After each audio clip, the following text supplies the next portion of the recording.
শুনো শিল্পু, আমি তোমাকে প্রতিদিন গল্প শুনিয়ে আসলাম। তোমাকে গল্প শোনাতে শোনাতে আমার মাথার চুল কালো হয়ে গেছে। তাই আজকে তুমি আমাকে গল্প শোনাবা। প্রতিদিন তো আমি তোমাকে গল্প শোনাই। কিন্তু চুলের রং তো সাদা হয়ে যায়, তোমার কালো হয়ে গেল কেন? বেশি কথা বলবো তাহলে তোমার চুলই থাকবে না। গল্প বলতে বলেছি, ঠিকঠাক গল্প বলো। আচ্ছা ঠিক আছে, আজকে তোমাকে আমি ব্যাকটেরিয়াদের গল্প শোনাবো।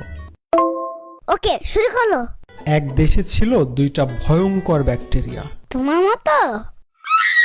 ধুর, চুপ করো তো, গল্প শোনো।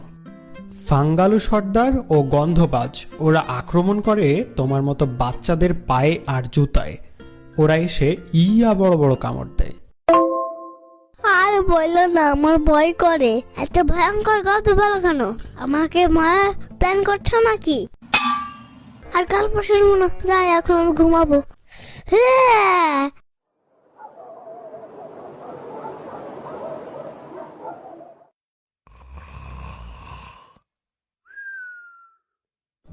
হ্যাঁ, কি খবর পুচকি? আজকে তো আমার পায়ে কামড় দিব। কি হয়েছে, এত চিল্লাচ্ছ কেন? জানো শেফু, আমার স্বপ্নের গল্পে সেই ফাঙ্গালু সর্দার আর গন্ধবাজ এসেছিল। এখন কি হবে? আমার তো ভয় করছে। আরে বোকা, তোমার কোনো ভয় নেই। তোমার জন্য এবার কিনে আনছি বাটা বি ফার্স্ট স্কুল শু। কোনো ব্যাকটেরিয়াই তোমার কোনো ক্ষতি করতে পারবে না। আর ফাঙ্গাল সর্দার আর গন্ধবাজের কি হবে? ওরাও তো ভয় পালাবে। আর তুমি? দূর যাও তো এখান